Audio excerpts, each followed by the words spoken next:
सुरेश भाऊ, तुम्ही सुरुवातीपासून राष्ट्रवादी काँग्रेस गळ्यामध्ये राष्ट्रवादी काँग्रेसचा पट्टा असायचा. मध्य काळामध्ये शरद पवार, नंतर तुम्ही अपक्ष. आता तुमच्या गळ्यामध्ये वेगळाच स्कार पाहायला मिळतो. काय भविष्यकाळात नेमकं तुमचं नाही साहेब, सगळ्यात रणनीती काय असेल? साहेब सगळ्यात महत्त्वाची गोष्ट जे आपलं रामकृष्ण आर्य आहे, हा वारकरी संप्रदायाने दिलेला मूलमंत्र आहे आणि तो आपण जपला गेला पाहिजे. आज आपण पाहतोय की आपण ते शेवटी त्याच विचाराने जाणारी माणसं आहे. जे निवडणुकीमध्ये स्थित्यंतर झाले साहेब, राजकीय पक्षांची जी स्थित्यंतर झाली ती वेगळी आहेत. ज्या फुटाफुटीच्या राजकारणामुळे साहेब मी पहिल्यांदाच असं तुमच्यासमोर खुलासा करतो, आजपर्यंत बोलणं आहे. आम्ही जी राष्ट्रवादी जी आमची तरुणांची जी पिढी होती, शिवसेनेची जी काही तरुणांची पिढी होती, तुम्ही बघा या पक्ष फुटाफुटीमुळे ना ह्या तरुणांची पिढी उद्ध्वस्त झाल्यासारखी, म्हणजे कॉलेज झाली. जे एकत्र सगळं पक्ष घेऊन चालले होते, शिवसेना असो राष्ट्रवादी असो, परंतु जे काहीतरी भविष्य बघून चालले होते, ह्या सगळ्या फुटाफुटीमुळं किंवा याच्यामुळं हा सगळा जो वाईटपणा आला किंवा तालुक्यामध्ये जे अंतर्निर्माण झालं, केवळ वरच्या राजकारणी सगळे एकत्र राहतात, सगळं स्वार्थी राजकारण आहे. पण आमच्यासारखे जे सामान्य कार्यकर्ते आहेत त्यांनी जे विश्वासाने किंवा एक जुन्नर तालुक्याला आश्वासक याने आम्ही जे पाहतो, परंतु या फुटाफुटीमुळं मन व्यथित होतं. त्याच्यापेक्षा आपण असं म्हणतो की आपण आपलं समाजसेवा जे आहे किंवा आपलं जे काम आहे असं निरंतर चालू ठेवावं. ज्यावेळेस आपल्याला राजकीय निर्णय घ्यायची वेळ येईल त्यावेळेस आपण घेणारच आहे. काही येत्या दिवसातले काही राजकीय निर्णय पण घेणारच आहेत. परंतु हे जे आहे याच्यातला प्रभू श्रीराम आपल्याला शिकवतो. रामाने राजकीय निर्णय कधी होईल? तेवढे 4-5 दिवस साहेब राजकीय निर्णय घेणार आहे. पण याच्या अगोदर मी तुम्हाला सांगतो, हा प्रभू श्रीराम आम्हाला जे शिकवतो, तुम्ही जे म्हणले ना गळ्यात तुमच्या पंच, याचा अभिमान आहे. शेवटी आपण मी तुम्हाला मगाशी जसं सांगितलं, जो मूलमंत्र आहे तो आपण जपला गेला पाहिजे. परंतु प्रभू श्रीरामाची जी शिकवण आहे की तुम्ही सत्याच्या वाटेवर चाला. मी सत्तेच्या नाही म्हणत, सत्याच्या. त्याच्यामुळे त्याच्यामुळे साहेब सत्याची जी वाट आहे आणि सामान्यांना जे आपण जे पाठीमागे उभं राहतो त्यांना न्याय मिळवून देण्याचा प्रयत्न करतो, मला असं वाटतं तीच सध्या सत्तेची वाट आहे आणि आपण सगळ्यांनी त्याच वाटेने सध्या गेलं पाहिजे. एकनाथ शिंदे साहेबांच्या गाडीमध्ये अनेक लोक बसतात. सुरेश वाजदे एकनाथ शिंदेच्या गाडीत बसतात आणि काँग्रेस पक्षात जाणार. साहेब तसे अनेक पक्ष आहे, परंतु मला असं वाटतं तो सगळा विचार सगळ्या सहकार्यांना विश्वासात घेऊन तो निर्णय घेतला पाहिजे. दोन पक्ष वगळून असेल का? कदाचित हे दोन पक्ष पण असतील. नाही साहेब, मी तुम्हाला काय म्हणतोय की शेवटी मी परत सामान्य कुटुंबातून हा सगळा प्रवास केलेला आहे. आज संतोष भाऊ असेल, असे अनेक सहकारी, ते सगळ्यांना विचारूनच सगळ्यांना विश्वासात घेऊन मग आम्ही जो काही निर्णय घेऊ तो 100% तुमच्या सगळ्या साक्षीनेच घेणार आहे. व्यक्तिगत कुठला पक्ष आवडतो? व्यक्तिगत पक्षापेक्षा साहेब जो विचार आहे, पक्षाचा नेता आवडतो? नाही विचार जो आहे साहेब, शिवशाहू फुले आंबेडकरांचा जो विचार आहे तो विचार खरं तर आपला फुले आंबेडकरांचा विचार कुठला पक्ष राबवतो?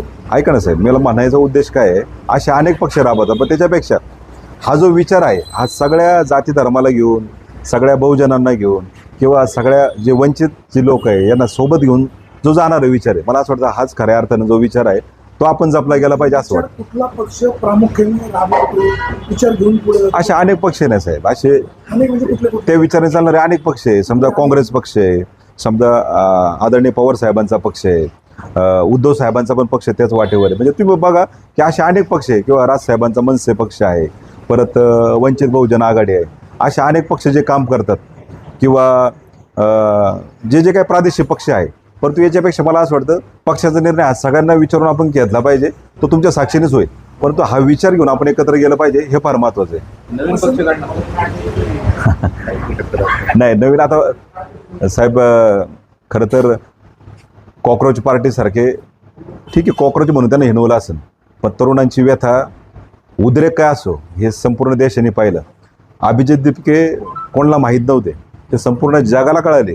कॉक्रोच पार्टी त्यांची पहिली कदाचित त्याचा ट्रोल केलं किंवा हिनवलं गेलं असेल, परंतु आपण पाहतोय की सध्या भारत देशात सध्या सगळ्यात जास्त फॉलोअर्स त्या कॉक्रोच पार्टीला आहे. म्हणजे एखादा सामान्य मुलगा काय करू शकतो हे त्या पार्टीतून दिसून आले. परंतु नवीन किरण भाऊ तुम्ही जे बोलले, खरं तर नवीन पक्ष नाही, आपण एखाद्या पक्षातच जाऊ किंवा एखाद्या पक्षाला घेऊनच पुढे जाऊ.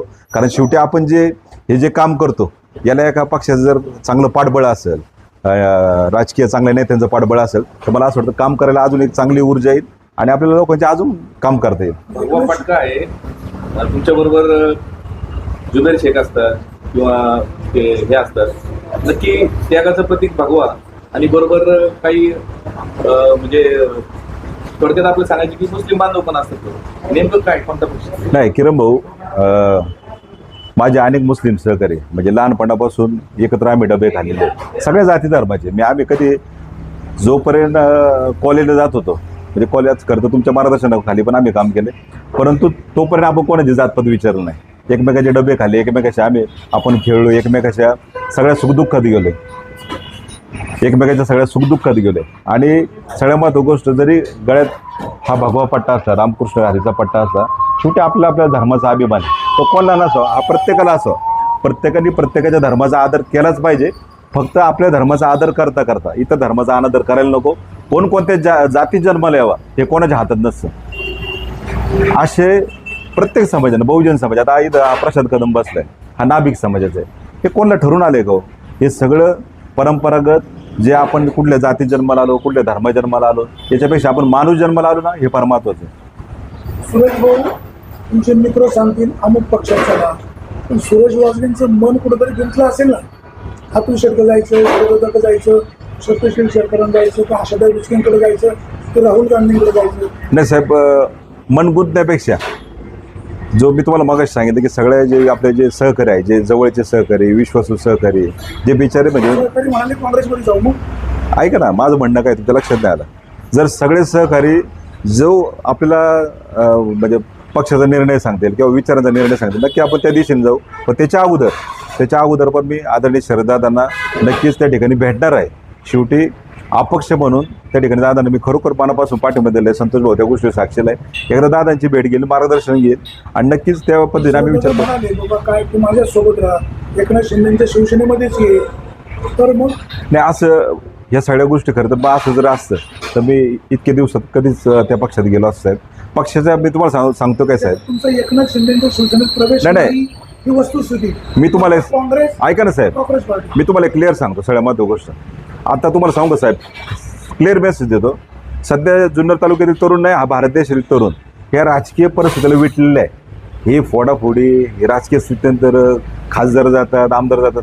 मी मस्करी नाही करत साहेब. आज तरुणांची व्यथा फार आहे वेगळी, सामान्यांची व्यथा फार वेगळी.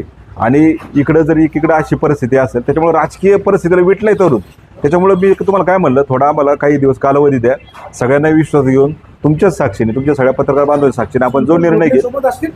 नक्कीच असेल. संतोष भाऊ माझा एक जवळचा सहकारी मित्र आहे आणि सगळ्यात महत्त्वाची गोष्ट तो माझा एक मार्गदर्शक आहे. आणि नक्कीच आम्ही त्या पद्धतीने बघू, त्या गोष्टीचा विचार करू आम्ही नक्कीच. तुमच्या दोघांचं काय ठरवू शकतं? दोघांचं नाही साहेब, सगळ्यांचं.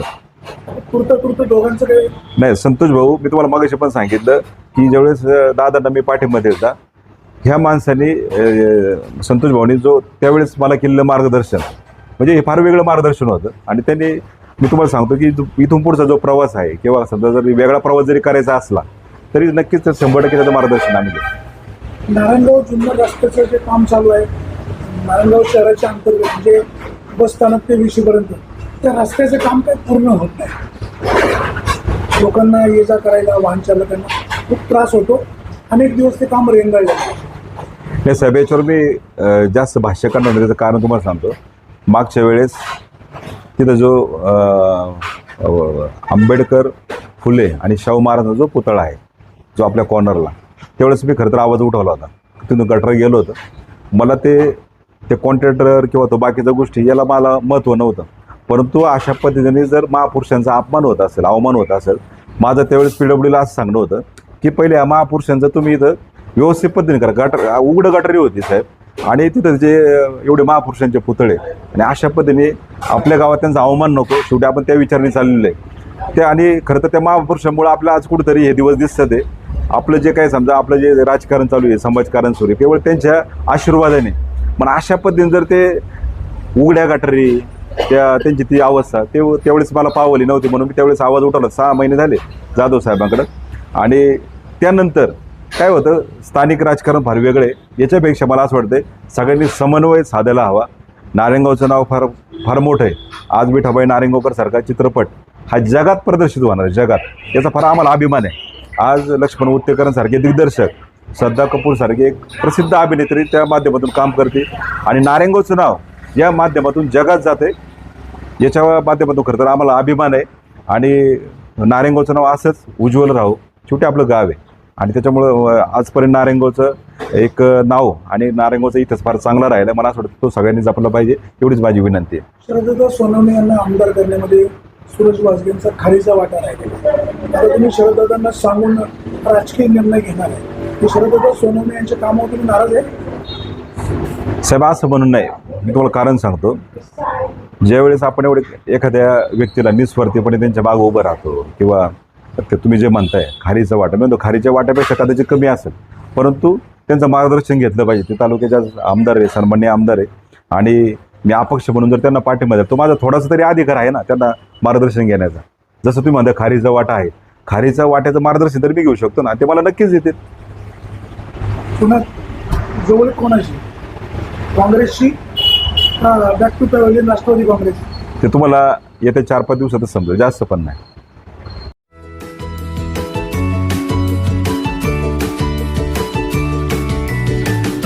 बातम्या शेतीच्या,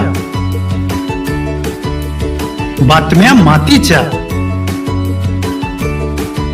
बातम्या अन्यायाच्या, गुन्हेगारीच्या,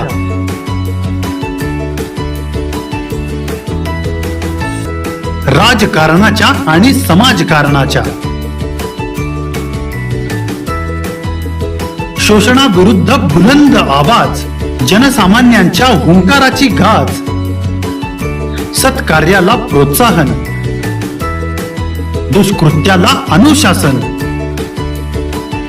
निर्भीड, निस्पृह, सडेतोड, बेधडक आणि रोखठोक म्हणजेच विघ्नहर टाइम्स. शोध बातमीचा, ध्यास सत्याचा.